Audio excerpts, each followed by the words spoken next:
جیسا کہ اس مہینے کے اندر ایک خاص عبادت تراویح کی نماز ہے۔ اب تراویح کی نماز ہم جو ہے وہ کس انداز سے ادا کرتے ہیں؟ غفلت اور سستی بھی بعض اوقات چھائی ہوتی ہے۔ اب کل جیسے پہلا روزہ تھا تو پہلا روزہ گزرا، افطار کے بعد ایک سستی سی ہوتی ہے، ویسے بھی بندہ جو ہے وہ سارا دن بھوکا رہتا ہے اور ایک وقت میں جو ہے وہ افطاری کرتا ہے، تو افطاری کے بعد ایک طبیعت کے اندر جو ہے وہ نشاط نہیں رہتا، اس طرح کی چستی نہیں رہتی، بندہ تھوڑا سست ہو جاتا ہے۔ لیکن اگر بندہ عبادت میں کمر بستہ ہو جائے، اگر شوق کے ساتھ لذت کے ساتھ عبادت کا جو ایک لطف ہے وہ چاہنا چاہے تو اسے یہ نصیب ہوتا ہے۔ اللہ پاک کے نیک بندوں کو تراویح کی نماز کی سعادت نصیب ہوتی ہے۔ تو تراویح کی نماز یہ رمضان کے ساتھ خاص ہے۔ اب یہ ایک بڑی خوبصورت سی بات ہے، علماء فرماتے ہیں کہ بندے کے اوپر روزانہ 20 رکعات نماز فرض ہوتی ہیں۔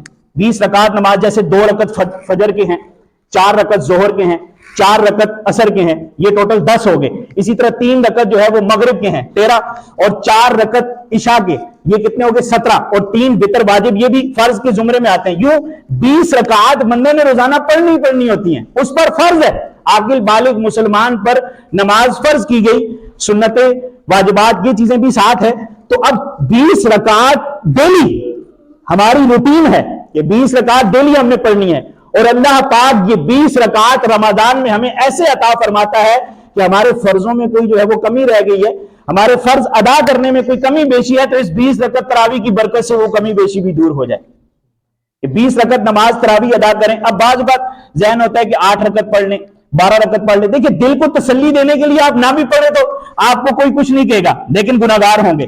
نبی کریم صلی اللہ تعالی علیہ وآلہ وسلم کا یہ عمل مواظبت کے ساتھ تھا، اور یہ سنت مؤکدہ ہے۔ جس طرح سنت مؤکدہ کو چھوڑنا گناہ ہے، اس طرح نماز تراویح کو چھوڑنا بھی قصدن جان بوجھ کر یہ گناہ ہے۔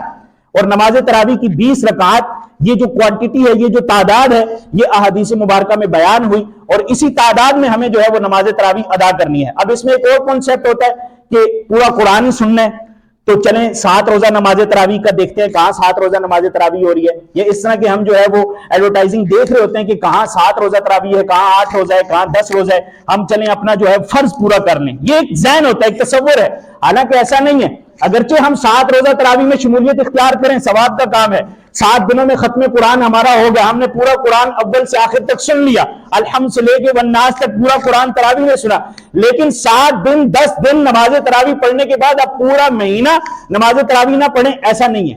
ہمیں ختم قرآن، یہ تو ایک فضیلت کی بات ہے کہ ہم نماز تراویح کے اندر قرآن کریم فرقان حمید کو سنیں، لیکن جو ضروری چیز ہے، جو فرض کے زمرے میں آتی ہے، جو سنت موقدہ ہے، جسے کرنا لازم ہے، وہ 20 رکعت نماز تراویح روزانہ کے ساتھ، روزانہ روزے کے ساتھ خاص ہے۔ اب جیسے پہلا روزہ ہمارا جو ہے ہوا، تو اب رات کے اگرچہ کسی حصے میں ہی پتہ چلا، بعض اسلام بھی کہنے لگے کہ ہم نے تو وتر بھی پڑھ لیے تھے، تو اب نماز تراویح، تو نماز تراویح کا تو حکم ہے، نماز تراویح روزے کے ساتھ خاص ہے۔ روزہ رکھنا ہے تو نماز تراویح پڑھنی ہے۔ 29 روزے ہیں تو 29ویں نماز تراویح ہمیں ضروری ہے، 30 روزے ہیں تو 30ویں نماز تراویح ضروری ہے۔ تو یہ جو تراویح کی نماز ہے، یہ رمضان کے ساتھ خاص ہے۔ ہم رمضان کے علاوہ تراویح کی نماز نہیں پڑھ سکتے، رمضان کے اندر ہی تراویح کی نماز ادا کی جاتی ہے۔ اسی طرح اور پیارے اسلامی بھائیو، بہت ساری عبادات ہیں جو رمضان کے ساتھ خاص ہیں، اور اس رمضان کی برکت سے ہمیں کرنے میں یہ عبادات نصیب ہوتی ہیں۔